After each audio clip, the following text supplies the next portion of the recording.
من الشیطان الرجیم بسم اللہ الرحمن الرحیم۔ اللہ تبارک و تعالیٰ کے نام سے شروع جو بڑا مہربان اور نہایت رحم کرنے والا ہے۔ پیار دوستو، جب حضرت امام حسین رضی اللہ تعالی عنہ کو دھوکے سے کوفہ بلا کر بے دردی کے ساتھ شہید کر دیا گیا اور ان کی آل اولاد اور اصحاب کو بھی شہید کر دیا گیا، اس طرح حضرت امام حسین رضی اللہ تعالی عنہ کی شہادت کے بعد اولاد رسول کو قید کر لیا گیا اور نبی کی بیٹیوں کو بے پردہ کر کے کوفہ اور شام کی طرف لے جایا گیا۔ پیار دوستو، یزیدی فوج کے بدبختوں نے اہل بیت کی تمام پاک دامن خواتین کے سروں سے دوپٹوں کو اتار دیا اور ان کے پاؤں میں بیڑیاں ڈال کر ان کو قید کر کے لے جایا گیا۔ امام حسین کی شہادت کے بعد بیبیوں کو قید کر کے آگے آگے یزید کی فوج خوشیاں مناتی جا رہی ہے اور ناچتی جا رہی ہے اور ان کے پیچھے اہل بیت اطہار کی پاک دامن خواتین قید ہو کر آ رہی ہیں، اور فوج یزید نے تمام شہیدوں کے کٹے ہوئے سروں کو اپنے نیزوں پر اٹھایا ہوا تھا، اور وہاں میدان کربلا میں حضرت امام حسین رضی اللہ تعالی عنہ اور ان کے اصحاب کے جسم مبارک بغیر سر کے پڑے ہوئے تھے۔ میدان کربلا میں ہر طرف لاشیں ہی لاشیں پڑی تھیں۔ پیارے دوستو، روایات میں آتا ہے کہ 3 دن تک میدان کربلا میں حضرت امام حسین رضی اللہ تعالی عنہ اور آپ کی آل اولاد کی لاشیں بغیر کفن و دفن کے پڑی رہیں۔ چنانچہ 13 محرم 61 ہجری کو جب آس پاس کے لوگوں کو یہ معلوم ہوا کہ یزیدی فوج کا پہرا کم ہو چکا ہے تو آس پاس کے لوگ نہر فرات سے پانی بھرنے کے لیے آئے۔ بنی اسد کی کچھ عورتیں جب نہر فرات سے پانی بھرنے کے لیے آئیں تو انہوں نے یہ منظر دیکھا کہ میدان کربلا میں ہر طرف لاشیں بکھری پڑی ہیں، کسی کا بازو کہیں پڑا ہے تو کسی کا جسم کہیں پڑا ہے تو کسی کے پاؤں کہیں پر پڑے ہیں۔ ان عورتوں نے لرزا دینے والا جب یہ منظر دیکھا تو وہ بھاگتی ہوئی اپنے مردوں کے پاس گئیں اور اپنے مردوں سے کہنے لگیں کہ اس کربلا کے میدان میں حضرت محمد مصطفیٰ صلی اللہ تعالی علیہ وآلہ وسلم کا خاندان تھا، شاید یزید نے ان کو شہید کر دیا ہے۔ ان شہیدوں کی لاشیں بکھری پڑی ہیں اور ان کے خیمے جلے پڑے ہیں۔ وہ عورتیں اپنے مردوں سے کہنے لگیں کہ آؤ ہم چل کر آل رسول صلی اللہ تعالی علیہ وآلہ وسلم کے شہیدوں کو دفن کرتے ہیں۔ ان عورتوں کی یہ بات سن کر ان کے مرد ان عورتوں سے یہ کہنے لگے کہ تم پاگل ہو گئی ہو، آل رسول کو یزید نے قتل کیا ہے، اگر ہم ان کو دفن کریں گے تو یزید کہیں ہمارا دشمن نہ بن جائے اور کہیں ہم کو بھی قتل نہ کر دے۔ تم اس بات کو چھوڑ دو، کوئی نہ کوئی آئے گا تو ان کو دفن کر دے گا۔ اپنے مردوں کی یہ بات سن کر وہ عورتیں اپنے مردوں سے کہنے لگیں کہ تعجب ہے تمہارے ایمان پر، تم لوگ رسول اللہ صلی اللہ تعالی علیہ وآلہ وسلم کا کلمہ پڑھتے ہو اور ان کی آل اولاد سے یہ محبت رکھتے ہو۔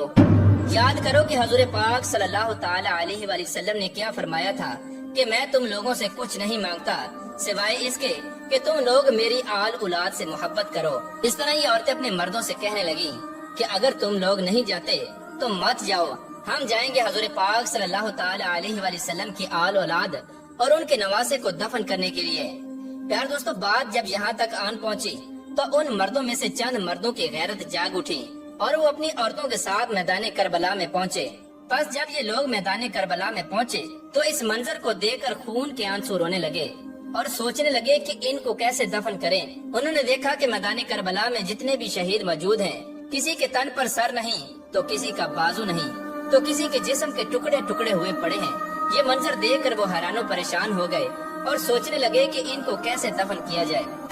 پھر اس کے بعد انہوں نے یہ سوچا کہ ایک بہت بڑی قبر بنائی جائے اور ان کے اندر تمام شہیدوں کو ایک ساتھ دفن کر دیا جائے۔ یہ لوگ شہیدوں کو دفن کرنے کے لیے قبر کھود ہی رہے تھے کہ اچانک سے ایک گھڑ سوار ان کے پاس آیا۔ یہ منظر دیکھ کر یہ لوگ سوچنے لگے کہ شاید کوئی سپاہی ہے۔ یہ لوگ اس سے پوچھنے لگے کہ تم کون ہو؟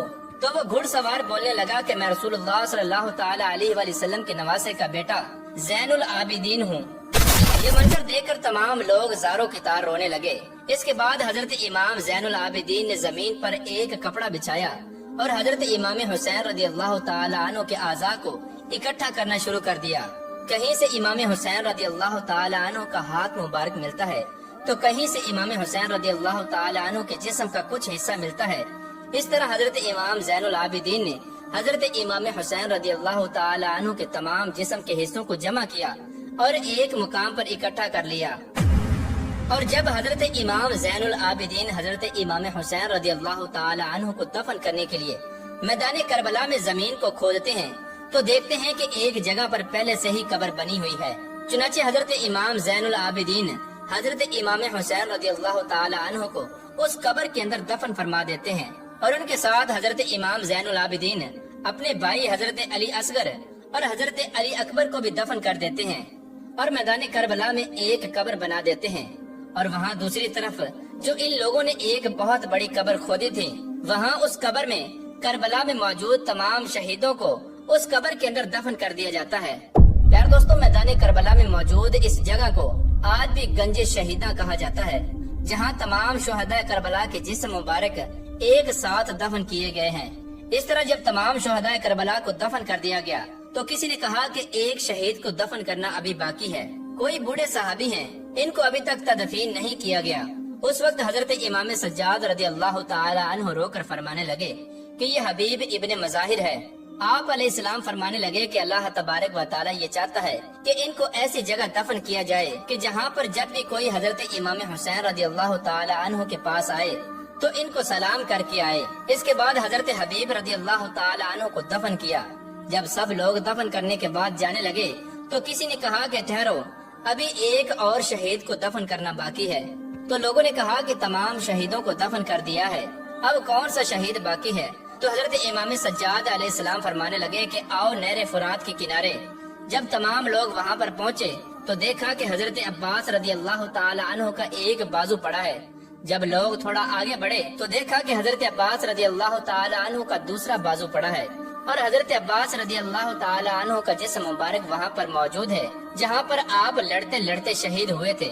اس کے بعد حضرت عباس رضی اللہ تعالی عنہ کے لیے قبر کھودی گئی اور آپ کے جسم مبارک کو بھی ایک مقام پر دفن کر دیا گیا۔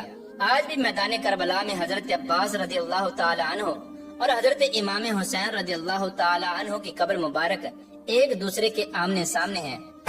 اللہ تبارک و تعالی سے دعا ہے کہ اللہ تبارک و تعالی ہمیں اہل بیت سے بے انتہا محبت کرنے کی توفیق عطا فرمائے، اور جس اسلام کی خاطر اہل بیت نے اپنی جانوں کو قربان کیا، اس اسلام پر حقیقی طور پر چلنے کی توفیق عطا فرمائے۔